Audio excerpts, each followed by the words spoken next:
Hello, everybody. Welcome to another edition of The Last Word.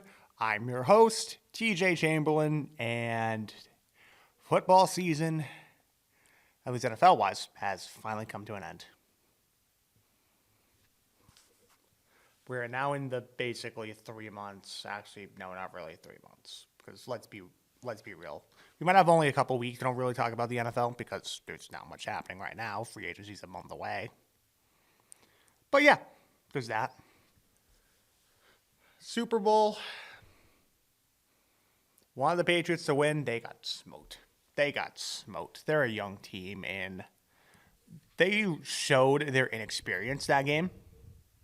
Also, Kenneth Walker having a fantastic game in what might be his last game as a Seahawk. He's a free agent to be. And now a Super Bowl champion along with Sam Darnold after winning 29-13. I wish that pick six did not happen. Then the Patriots might have not scored the next drive. And I'm a little bit mad because I had 2 and I had 7. And I would have won $625.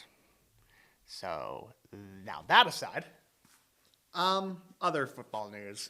CJ Ham, the longtime fullback for the Vikings, announced his retirement.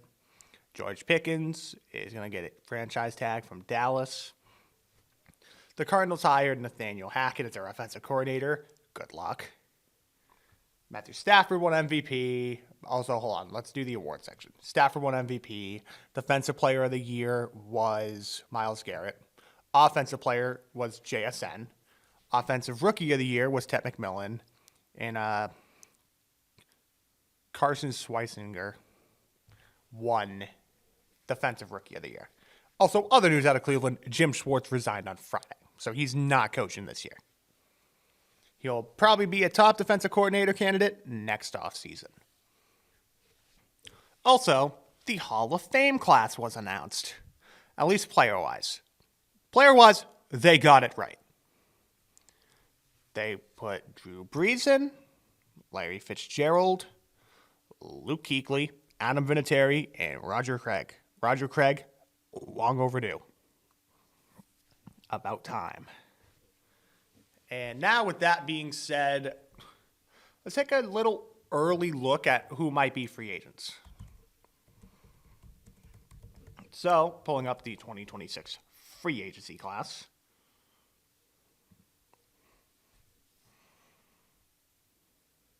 Also, what team might be getting hit the most by free agency? So, the Vikings, they are probably going to lose, or maybe Harrison Smith might retire. That would free up some more cap space. They could be losing some people, also letting Sam Darnold walk. I think Minnesota might make some smaller moves, but I'm not expecting a lot. The Jets, I mean, let's be real. Breece Hall is not getting franchise tagged, and he's not coming back. The main free agents for them are Breece Hall, Quincy Williams, and Andre Cisco. They have the 4th most cap space in the league. However, second-year GM, Darren Mogi, has some room to go. Washington, we shall see what's happening there. But, I mean, those are teams that might, might make some moves. Teams that might be getting hit the most. So, Jacksonville, they might lose Travis Etienne, but they drafted Byshell Tootin, who looked solid in small spurts last year. So that wouldn't be a bad fill-in option. Defense is fine with Josh Hines-Allen, Travion Walker, and Eric Armstead. They're all signed through at least 2026. Things are kind of messy with the linebackers, though. Olakun is staying. Devin Lloyd is expiring, and they got to get him a new contract extension. Andrew Wingard, Greg Newsome, and Montreal Brown are all among guys that are hitting free agency. Indianapolis, also here, what to do at the QB situation. Daniel Jones tore his Achilles, but he should be back. Also among guys to re-sign for them, Braden Smith, Nick Cross, Jermaine Pratt, and Alec Pierce. I'm going to say this right now. Alec Pierce is gone. He had a good year. He's going to get heavily overpaid on the market. He's getting at least $20 million a year from what I have seen. So I don't expect much. Dallas, they are minus salary. So what to do? They obviously are franchise tagging Pickens. Javonte Williams is probably gone. I don't think they'll bring him back. They have Brandon Aubrey, who's going to be an RFA. That he'll end up getting like $6 million a year at least. Then other guys, including Donovan Wilson, Kenneth Murray. There's guys, but at the same time, I don't expect a lot there. Green Bay. We have. I'm a Packers fan. 10 impending unrestricted free agents, being Rasheed Walker, Sean Ryan, Romeo Doubs, Quay Walker, and Malik Willis, who I think is going to Miami. So there's that. Cleveland. They're similar to the Jets. They have Cam Robinson, Joel Bitonio.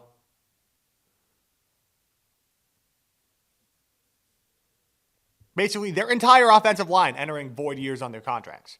David Njoku already announced that he's gone. He is a free agent to be. He is not re-signing. Harold Fannin is going to get significant work next season.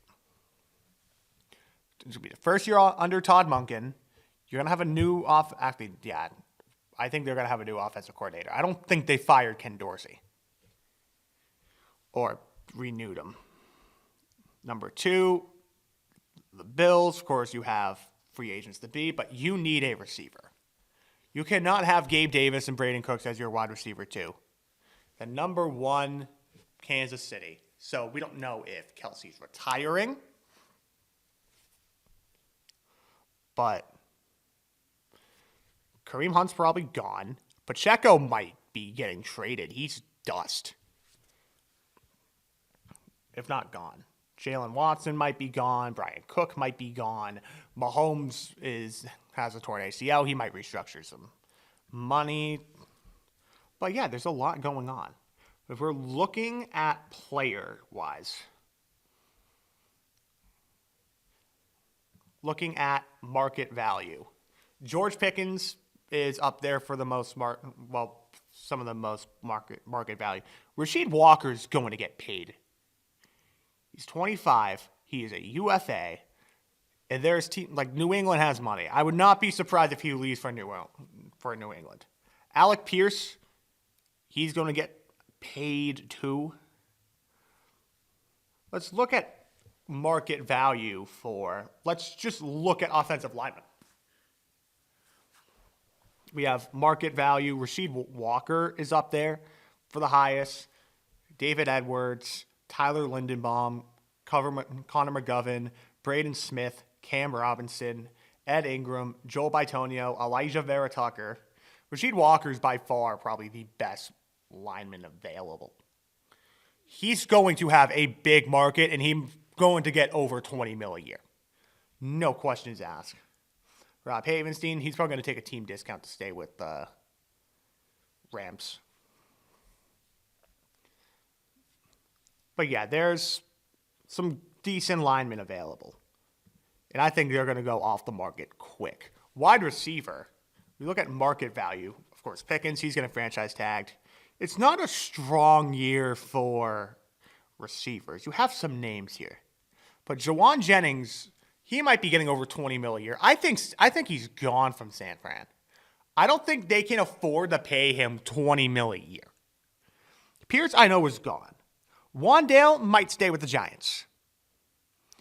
I don't think he's going to get $17 million a year. I think he might get closer to about 15. Rashid Shaheed, he had a fantastic playoffs. He's probably going to get a deal with a team Debo might re-sign with Washington. Mike Evans will probably take a discount to stay with Tampa. Romeo Dobbs, I think he's gone. That way we could try to develop Matthew Golden. Where he goes, I don't know. Keenan Allen might take a discount to stay with the Chargers, and then there's no one of note underneath that. Maybe Christian Kirk. Maybe him. I could see him going to a team on a 1-year nice little deal. Look at edge defenders. Of course, we have the big Trey Hendrickson on here. Odufa Owe. It's not a good market for edge rushers this year. Chason, I think, honestly, is going to get more than his projected value of a little bit under $9 million. I think he's going to get more than that because he's 26. He's one of the younger guys on this market. We're looking at corners. There's not a lot of corners. There's Greg Newsome. But for the most part, it's safeties on the market. Like Kobe Bryant, he's going to get paid. Jalen Hawkins is a UFA to be. He's going to get paid. Let's just look at teams. Let's look teams. Seattle, who do they have? Because most of their team is, let's see, for their UFAs, they have Brian Shaheed, Josh Jobe, Kenneth Walker, Tariq Woolen, Boy Amafe, and Josh Jones. So they don't have a lot of UFAs. They have 2, 4, 6, 7. They have 7 UFAs. New England, who just made the Super Bowl. Their UFAs. I think UFA-wise, their top priority, you need to re-sign Chason. Chason and Hawkins both need to stay. Hooper, you can maybe sign to a 1-year deal. And you could let Munford and Lowe walk. You can let them walk. So you have basically only 2 guys that you have to re-sign. Again, we look at Green Bay. Green Bay is going to lose some guys. You're losing Walker. You're losing Malik Willis. Both Rasheed Walker and Quay Walker, both free agents. Sean Ryan, I think he's gone.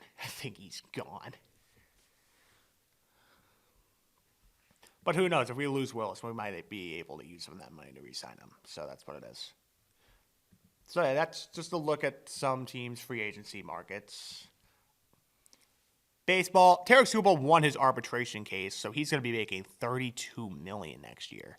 And they just signed another left-handed pitcher in Framer Valdez. I like that on a 3-year deal. However, we still don't know if Skubal is getting traded. I will say this. Detroit, pay him. Pay him the money that he deserves and is worth. You have to pay him. You are going to be in a hole if you don't. So there's only one solution, that is writing a ginormous check for a number of years to him. That's what I think. Other moves throughout the league. Also, speaking of Detroit, Justin Verlander's back. He's retiring after this year. 100%. He's 100% retiring. There's no way he doesn't go back to Detroit and be like, oh, I'm going to do another year after this. No, he's retiring. He 100% is retiring after this year now. Other news throughout baseball. Aaron Savale signed with the A's. Jonah Heim signed with the Braves. It appears Sean Murphy's going to be missing the start of the season. So another catcher. Not bad. And yeah, that's really it for baseball. I mean, spring training is almost here. Almost there. Now we go to basketball. First off, I'm doing the standings first. I'll get to the trade deadline afterwards. We have Detroit still leading the East. Then we have the Knicks, Celtics, tied with second. Cleveland, Toronto, Philly, non-playing teams. Playing teams with the Magic, Heat, Hawks, and Hornets. Then we have the Bulls, Bucks, Nets, Wizards, and Pacers for the East. Western Conference. OKC, San Antonio, Denver, Houston, the Lakers, and Minnesota. That's 1 through 6. Play-in teams, Suns, Warriors, Portland, and the Clippers. Then we have Memphis, Dallas, Utah, the Pelicans, and the Kings. Now we get to the trade deadline. So, since last week, by the way, I'm only doing Tuesday, Wednesday, and Thursday deals. That's it. So,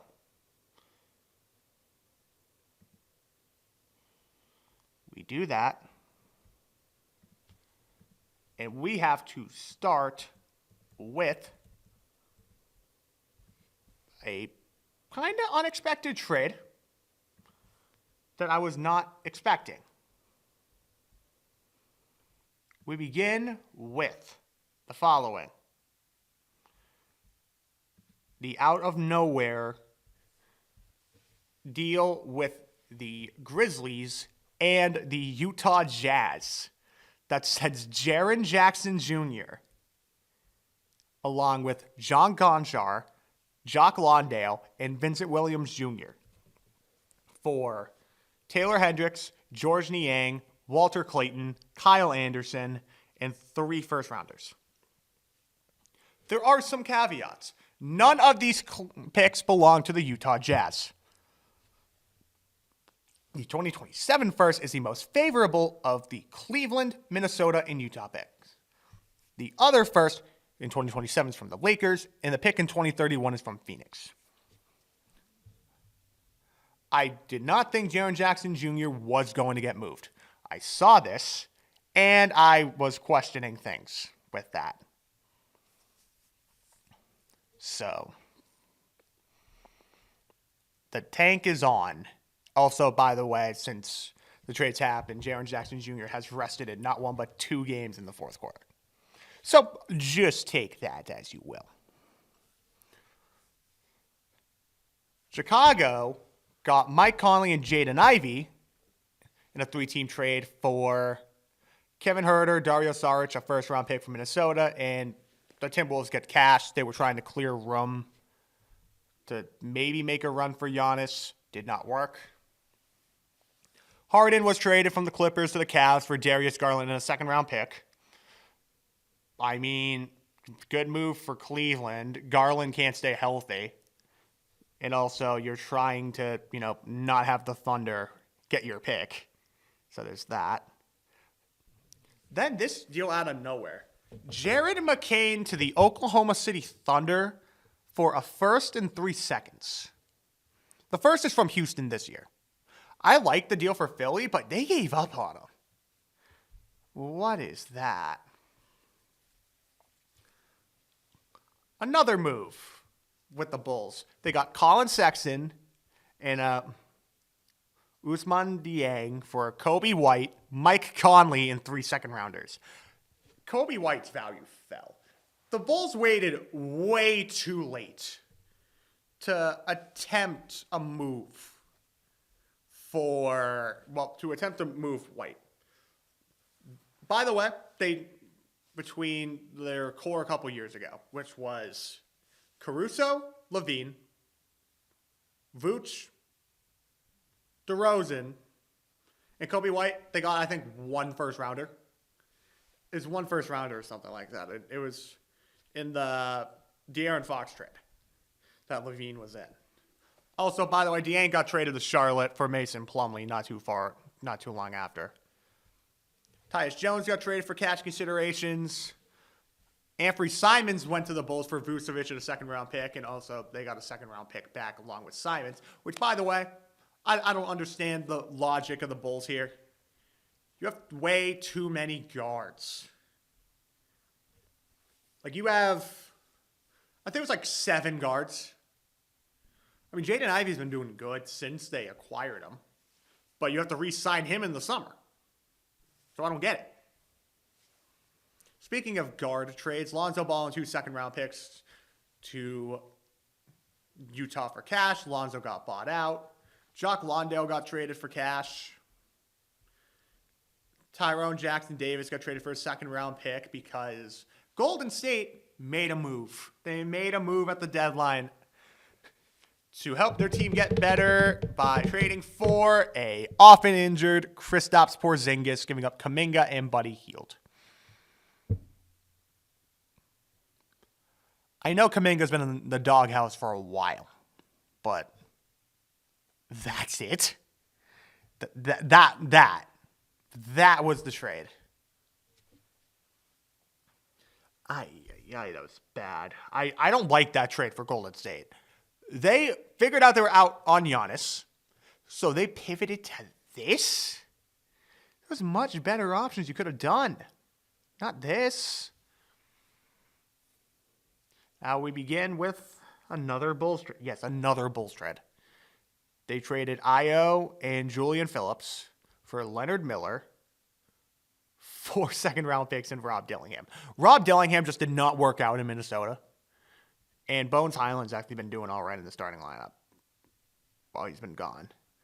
The Lakers made a move, getting Luke Kennard, getting off of Gabe Vincent's last year of his deal, and a second-round pick. Chris Paul got traded to the Raptors in a 3-team deal. Basically, this trade was a bunch of nothing. Hunter Tyson and a second-round pick got traded for a second-round pick. Josh Minott got traded from the Celtics to the Nets. Anthony Davis got traded. By the way, I do want to talk about the Anthony Davis deal a little bit. It's a 3-team deal because Charlotte was in on this too. They got Malachi Branham. But so far, you're basically not doing anything this year. Dante Exum's out for the year, and he apparently already got bought out. D'Angelo Russell, not reporting to the team. Anthony Davis, probably going to be out for the year. So the only person in this deal that's playing is Jaden Hardy. And I mean, yes, you got Tyus Jones, E.J. Johnson, Marvin Bagley, 2 firsts, 3 seconds, and also Chris Middleton. Middleton had to have only been in there to make the money work. That's what I'm thinking of. Don't make sense to me. But Washington, they're planning for next year. They are clearly planning for next year. In another deal that happened, Nick Richards got traded to the Bulls from the Suns for Osman Dieng, who got traded again, Nigel Davis-Hayes, and the Suns got Cole Anthony and Amir Coffey. Xavier Tillman got traded to Charlotte for a return of to be determined. Chris Bouchard got traded for a guard. Gershon Yabusele and Cash got traded for Dalen Terry. Eric Gordon got traded in basically a nothing deal. Jose Alvarado got traded for Dalen Terry and 2 second-round picks. There's another player, Latavius Williams, in the deal. Now, this is another deal I want to talk about. Ivica Zubac going to the Pacers.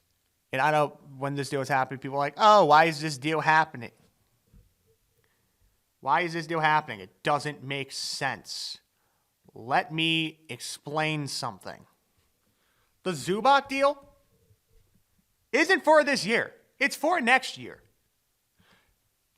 Because you take into account with this, this deal of trading 2 firsts, one is for this year with protections of 1 through 4. If that doesn't convey that it's 2031, and Isaiah Jackson, who was no longer part of the Pacers' plans. The only real loss I feel like in this deal was trading Benedict Mathurin. I personally thought they were going to trade Nesmith, but still at the same time, when Halliburton's back next year, you have a starting lineup of Halliburton, Andrew Nembhard, Nesmith, Siakam, and Ivica Zubac. That's a good starting 5. I see what the Pacers are doing. Some people are like, why are they trading a pick this year? Because if they are able to, well, obviously the Clippers did need picks. So if this does fall in like 5th, and they trade the 5th overall pick, works out for the Clippers. They get a good young talent. But at the same time, the Clippers are now a whole lot younger, and they might be trading Kawhi soon. So we shall see how that goes.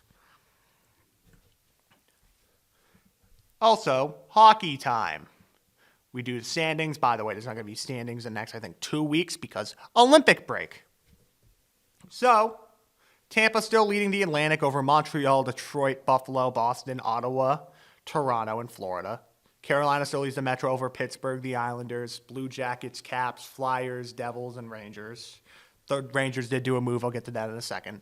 Colorado still ahead of Minnesota, Dallas, Utah, Nashville, Chicago, Winnipeg, and St. Louis. Vegas still ahead of Edmonton, Seattle, Anaheim, LA, San Jose, Calgary, and Vancouver.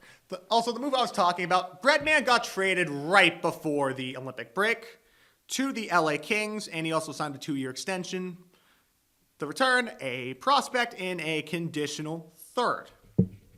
Which, honestly, it does not feel like much. However, you don't think he's going to do much of anything with the Rangers after the season. They already said he was not coming back. So it's more get something for him than get nothing. That's how I see it. And then lastly, racing news. Bowman Gray finally happened. The insanity that was. There was way too much going on in that race that I'm like, There were so many yellows and so many laps being ran under yellow, even laps that weren't being counted. It was well over 100. That I just lost interest in the race. I was with a friend of mine. I really did not care. I did not care after the laps just kept going down under yellow and people were close to running out of fuel. And also racing in sleet because, we have to get the race in. Thank God we're finally going to Daytona at least. Daytona 500 week. Brad Keselowski is cleared. Qualifying is tomorrow. So I'm looking forward to that. I'll obviously get Daytona 500 qualifying. Yeah, it's tomorrow. Because the duels are on Thursday. So there's that. And also, who I think is going to win the 500, I think it's going to be a first-time winner of the 500. Actually, no, I said Stenhouse with a couple buddies of mine. You know what? Stenhouse is always good at Daytona. That's my prediction. And then we have more Prema news. So Prema's still planning on possibly returning after Long Beach. But apparently there is an Indy Next team that has tried getting the IndyCar assets of Prema. I don't know what team it is. That was a rumor that David Land mentioned. So I'm going to mention it. So we do Prema IndyCar.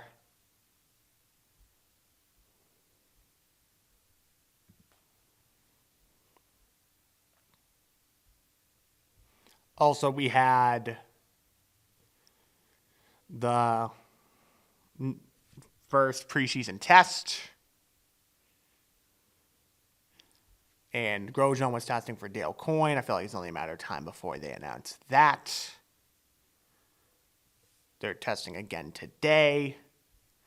Also, some other IndyCar news. Scott Dixon is among this year's class for the Indianapolis Motor Speedway Hall of Fame. Well deserved. Also, apparently, former Alpine team manager Otmar Snafnauer was hanging around the IndyCar test today, per David Land. Palou was fastest yesterday. As of right now, the quickest for the morning test was Marcus Armstrong for Meyer Shank, with Dixon and Will Power. I think Power's going to have a good year. I know Penske was kind of struggling big time last year, but now he's out Andretti. He's taken over for the one and only Colton Herta, who is racing for High Tech in Formula 2 now. We got a couple more weeks until Formula 1 and Formula 2 start.